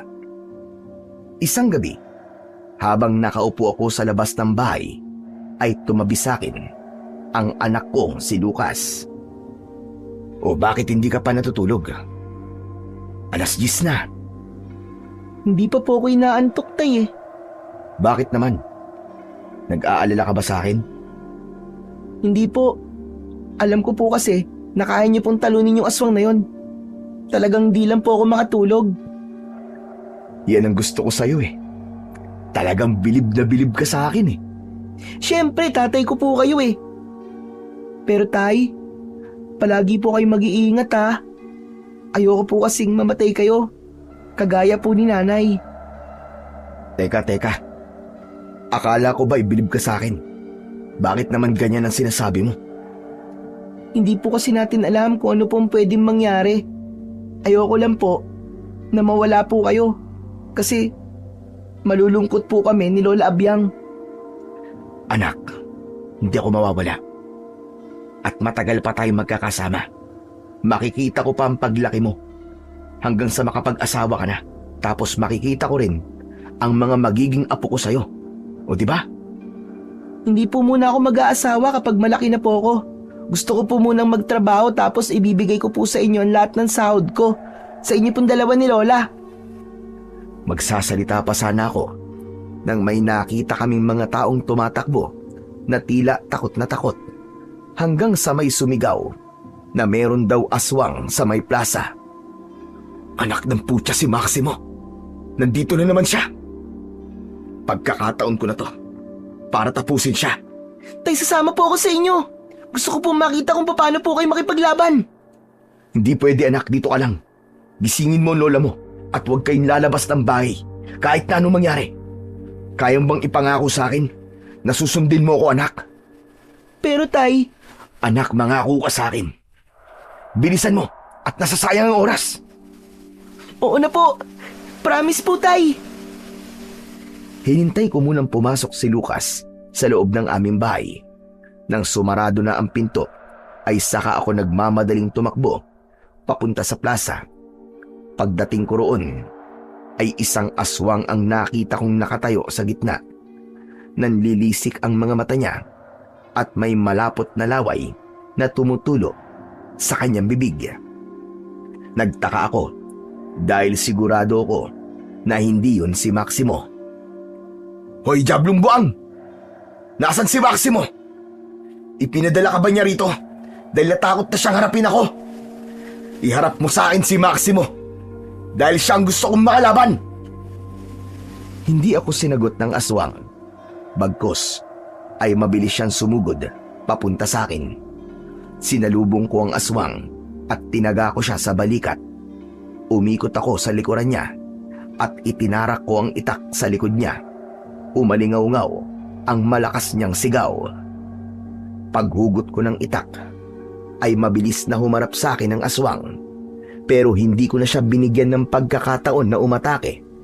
Ginilitan ko siya sa leeg at agad siyang bumagsak habang naghihingalo. Ikaw ba ang pinadala ni Maximo na papatay sa akin? Napakahina mo. Ni hindi man lang ako pinagpawisan sa'yo. Hindi nagtagal ay tuluyan ng nalagutan ng hininga ang aswang. Napaisip ako kung bakit kinailangan pa ni Maximo na magpadala ng isang aswang. Hanggang sa isang realisasyon ang pumasok sa utak ko. Doon ko napagtanto na maaari na ang aswang na nakalaban ko ay paraan ni Maximo upang mawala ang aking atensyon kina Nanay at Lucas dahil may plano siyang gawin. Nagmamadali akong tumakbo pabalik sa aming bahay. Panay ang dasal ko ng mga sandaling yon na sana ay mali ako ng hinala. Ipinagdasal ko na sana sa sandaling yon ay wala sa bahay si Maximo at ligtas pa sina Lucas at si Nanay. Ngunit pagdating ko sa harapan ng aming bahay ay nagimbal ako dahil hindi nga ako nagkamali. Nasa labas si Maximo na nasaan yung aswang at hawak niya sa braso ang nanay at anak ko. Tay, tulungan mo kami! Humanda kang aswang ka! Nandiyan na ang tatay ko! Maximo! Pakawalan mo sila! Huwag mo silang sasaktan! Hindi ikaw ang masusunod ngayong gabi. Napakatalino ko talaga dahil gumana ang aking plano. Nagawa kong alisin ang atensyon mo sa nanay at anak mo. Kaya ngayon, hawak ko na sila. Hawak ko na ang buhay nila. Hayop ka! Subukan mo lang sila saktan dahil papatayin talaga kita! Papatayin kita, Maximo! Nang sandaling yon, ay inutusan ko ang tattoo ko na alakdan. Gamit ang aking isip, itinago ko sa likuran ko ang isa kong kamao kung saan nakatato ang alakdan upang hindi makita ni Maximo ang pagkabuhay nun. Naramdaman ko ang pagkabuhay ng alakdan at sigurado ko na gagawin niya kung ano ang inutos ko sa kanya. Ayoko namang isipin mo na napakasama ko. Kaya bibigyan kita ng pagkakataon para iligtas ang nanay at anak mo.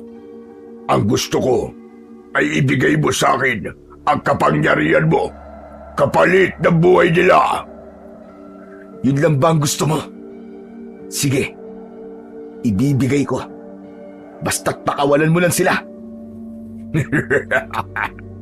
Bago ko gawin ang gusto mo, ay gawin mo muna ang gusto ko, Joaquin. Nakita ko ang paggapang ng alakdan papunta sa aswang.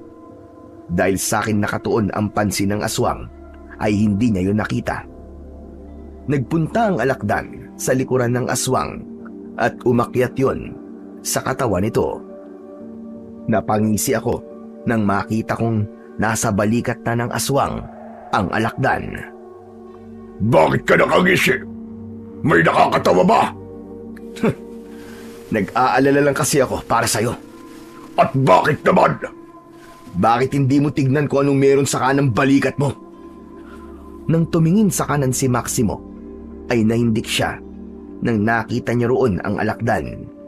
Bago pa siya makakilos, ay tinusok na siya ng buntot ng alakdan at sigurado ko na mabilis na gumapang sa katawan ni Maximo ang kamandag nun. Nanigas ang katawan ng aswang at nang mabitiwan niya, sina Nanay at Lucas ay agad silang tumakbo papunta sa akin. Sandaling nangisay ang aswang at nahirapan na siyang makatayo. Walang hiya ka, Joaquin! Anong ginawa mo sa akin? Sa tingin mo ba, ay hahayaan ko mapunta sa kagaya mo ang kapangyarihan na meron ako? Sabay kong binuhay ang kobra at agila. Mabilis na gumapang ang kobra at pinuluputan nun ang leg ng aswang, habang ang agila naman ay walang tigil na pinagtututuka ang muka ng aswang na hindi pa rin makagalaw ng maayos dahil sa kamandag ng alakdan. Hanggang sa isang napakalakas na puwersa ang naramdaman ko sa aking likuran. Malakas akong napasigaw nang unti-unting nabuhay ang buhaya sa aking likuran. Mabagal yung naglakad papunta sa aswang. Napangisi ako nang bumakas ang labis na takot sa muka ng aswang na si Maximo. Huwag ka lalapit! Huwag ka lalapit! Lumayo ka! Joaquin, utusan mo buhayang yan na lumayo sa akin! Huwag ka lalapit! Hindi mo na ako utusan ngayon para sundin pa kita. Oras na para harapin mo ang iyong katapusan. Hindi! Maawa ka, Joaquin! Ayoko pa mamatay! Ang mga pera ko! Ang mga kayamanan ko! Pasensya na. Pero hindi mo madadala ang mga yon sa impyerno. Mariin na kinagat ng buhaya ang mga binti ng aswang. Nang natumba ang aswang, ay walang kahirap-hirap yung nilunon ng buo ng buhaya. Walang naiwang bakas ng aswang sa harapan ng aming bahay. Matapos yun, ay bumalik na sa katawan ko ang alakdan, ang kobra, ang agila, at ang buhaya. Matapos ang lahat, ay mahigpit kong niyakap sina Lucas at si nanay. Ang galing mo talaga, Tay! Sa wakas, nakakita na rin ako ng totoong buhaya. Hindi lang basta buhaya, kundi buhaya na kumain pa ng aswang. Puro ka talaga kalokohan eh. Pero patay na ba talaga yung aswang? Ligtas na ba talaga tayo, anak? Baka mamaya magbalik uli yun. Talagang nagdududa pa kayo, Nay, Napatay na siya. Nakita niyo naman po na buong buo siyang kinain ng buhaya. Natawa kaming tatlo. Tumingala ako sa kalangitan at taimtim akong nagpasalamat sa Diyos. Ipinagpasalamat ko rin ang pagdating ni Tatang Habagat sa buhay ko, dahil kung hindi dahil sa kanya ay hindi ako magkakaroon ng kakayahan na protektahan ang mga mahal ko sa buhay.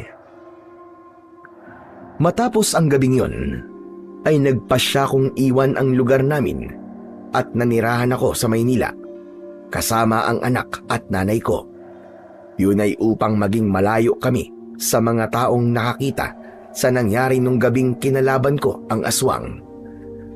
Mas pinili naming magsimula ulit sa lugar na walang nakakakilala sa amin upang umiwas na rin sa gulo.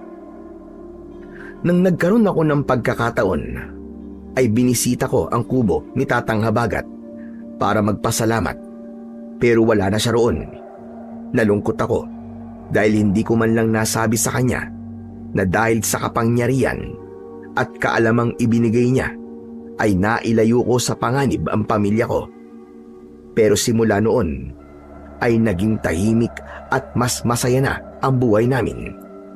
Doon ko napatunayan na hindi kailanman nananalo ang kasamaan laban sa kabutihan. At palaging may paraan ang Panginoong Diyos para sa huli ayan liwanag pa rin ang mananaig. Hanggang dito na lamang po ang aking kwento at sana ay may natutunan po kayo na magandang aral. Sa kwentong ating napakinggan ay pinatutunayan lamang ito na ang pagiging ama ay isang banal na tungkulin na hinuhubog ng pag-ibig, sakripisyo at pananampalatayang hindi natitinag. Ang isang ama ay tahimik na mandirigma, handang magpaalipin sa pagod, yakapin ang lungkot ng pagkakalayo at isuko ang sariling pangarap upang maitayo ang kinabukasan ng kanyang anak. Sa bawat unos na dumarating, sa bawat pagsubok na pilit dumudurog sa kanyang lakas, nananatili siyang matatag sapagkat ang puso ng isang ama ay pinatitibay ng pag-ibig na walang hangganan. Handa niyang isakripisyo ang lahat, maging ang sariling buhay, kung yun ang magiging kapalit ng kaligtasan at kabutihan ng kanyang pamilya. Ngunit hindi lamang lakas ng loob ang kanyang sandata, kundi ang malalim at matibay na pananampalataya sa Panginoong Diyos na siyang ilaw sa gitna ng kadiliman at sandigan sa bawat laban. Naniniwala ang isang ama na anuman ang banta ng lagim, anumang anino ng kasamaan ang sumubok na lumapit, ang Diyos ang patuloy na gagabay at magpoprotekta sa kanila. At sa ilalim ng banal na paggabay na yon, ang isang ama ay tatayo bilang tanggulan, handang magtanggol, handang lumaban, at handang ibigay ang kanyang huling hininga upang masiguro na ang kanyang anak ay mananatiling ligtas, buo, at may pag-asang haharap sa panibagong bukas. Maraming salamat po sa inyong walang sawang pagsuporta at pakikinig sa aking mga YouTube channel na The Voice Addict at mga kwento ni Apong Isaac. Hanggang sa muli po at pagpalain po nawa kayo ng Diyos na may kapal.